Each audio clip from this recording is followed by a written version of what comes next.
Of course, you remember that during the PMB's regime, we came to a kind of reform that enabled the budget to be sent in October or early November, so that they have at least 30 days before the end of, so that we can now have January, December cycle of a budget.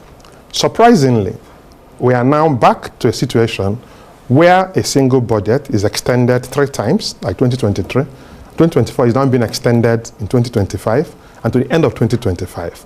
So, as I said earlier on, the origin of budget is based on when the capitalist system, the bourgeoisie, started fighting to get more rights from the feudal ruling class.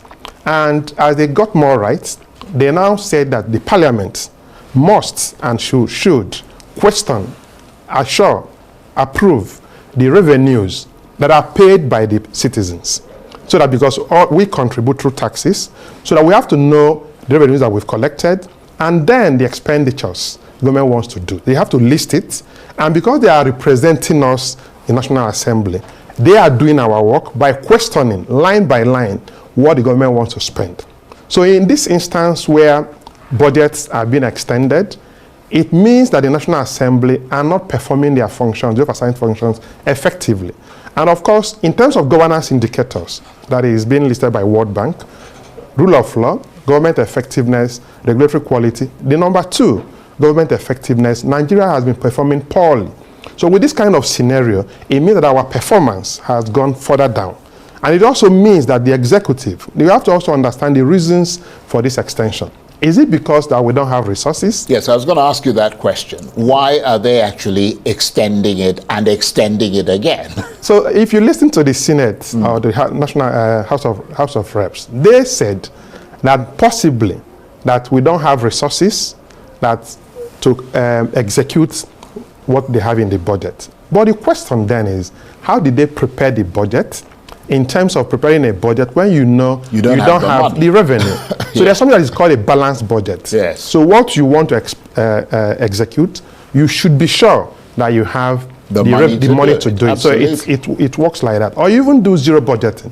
But this time around that we are having supplementary budget, you're having 2024 budget, you're extending it, and you are saying that we don't have money to execute 2024 budget. And there's also news going around that the 2025 budget, we are now in June, but they've not even started implementing. I've heard that story. So the question then is, what are we really doing? We are in 2025. We're extending 2024 budget to December. And remember that they extended it to June. Suddenly, a few days to the end of June, you rush again and say you want to extend it again. And National Assembly is supposed to say, remember these are, if it's a corporation, the board of directors will call the CEO and said, what is going on with our target? What is going on with our plans? So what we expect the National Assembly to do is to call the executive and say, what is going on? Is it that the revenue is not there? Why did you now list all these items in an open, transparent, accountable way? Budgeting is, let me use the term, is a democratic financing tool through which the people, the masses, Nigerians, are supposed to question what is going on, because all of us are contributing to that budget because it's our taxes. So that's why they call it democratic financing framework. It's also a kind of political democratization that all of us are involved.